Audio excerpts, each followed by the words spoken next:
اس حوالے سے عام آدمی اور تاجر برادری سے جانتے ہیں کہ وہ کیا کہتے ہیں. آئیے ان کے پاس چلتے ہیں. بسم اللہ الرحمن الرحیم. بہت شکریہ آپ تشریف لائے ہمارے پاس.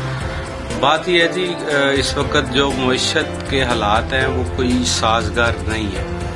ہمارے پاس پچھلے دنوں میں IMF سے جو نیا ایک پیکج اپروو ہوا، بڑی محنت اور بڑی کوششیں جو اس حکومت کی تھیں اس کے بعد ہوا، تو اس کے اگینسٹ جب ہم نے خبریں دیکھیں اور پڑھنا شروع کیا تو بڑا اس کو اپریشیٹ کیا گیا اور بڑے سے لوگوں نے مبارکبادیں دی کہ IMF سے پروگرام اپروو ہو گیا.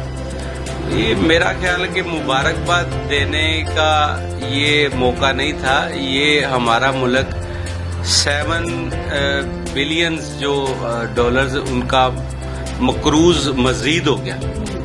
یہ ایک لمحہ فکریہ تھا ہمارے سارے لیڈرشپ کے لیے، جو تمام اسٹیک ہولڈرز، جتنے بھی سیاسی جماعتیں، چاہے وہ اقتدار میں ہیں چاہے وہ اپوزیشن میں ہیں، ان سب کی وجہ سے آج ہم اس نہج پہ پہنچے کہ ہمیں ایک مزید پیکج IMF کا اس کے اندر جانا پڑا. اور دیکھیں، یہ 28 ماہ یا 3 سال کے لیے ہمیں مزید اس کی سختیاں برداشت کرنی پڑیں گی. یہ کوئی آسان ٹارگٹ نہیں ہے کہ ہم اس کے مطابق، اسی وجہ سے جیسے آپ نے کہا کہ 3 لاکھ روپے کا ایک پاکستانی جو اس کے اوپر قرضہ بڑھ گیا، 3 لاکھ کا ہو گیا، پہلے 1 لاکھ کا تھا یا 1.5 لاکھ کا تھا.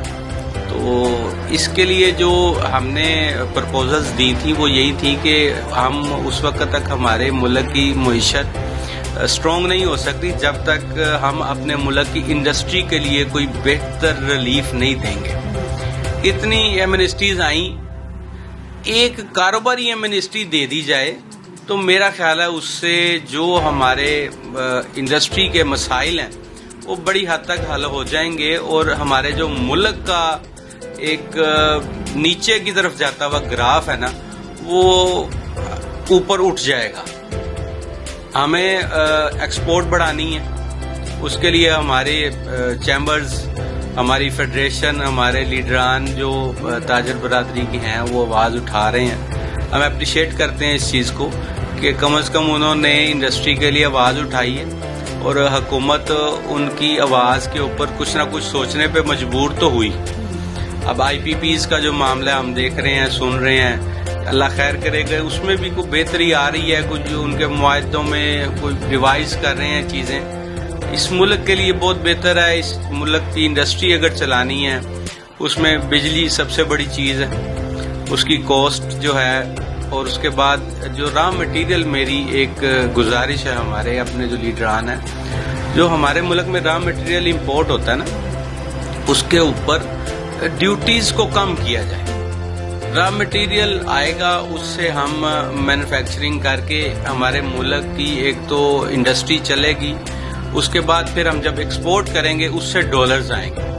تو آنے والے 2-3 سالوں میں اگر اسی طرح کی ورکنگ کر لی جائے تو ہمارا جو ہم ڈیپینڈ کر رہے ہوتے ہیں باہر کے ملکوں سے، کسی بھی صورت میں ہمیں کو ڈالرز مل جائیں تو وہ ہمیں اپنی ہی ایکسپورٹ سے ہم حاصل کر لیں گے، تو بہت بہتر ہو جائے گا ہمارا خزانہ، اور ملک انشاءاللہ بہتر اور سپیڈ سے ترقی کی طرف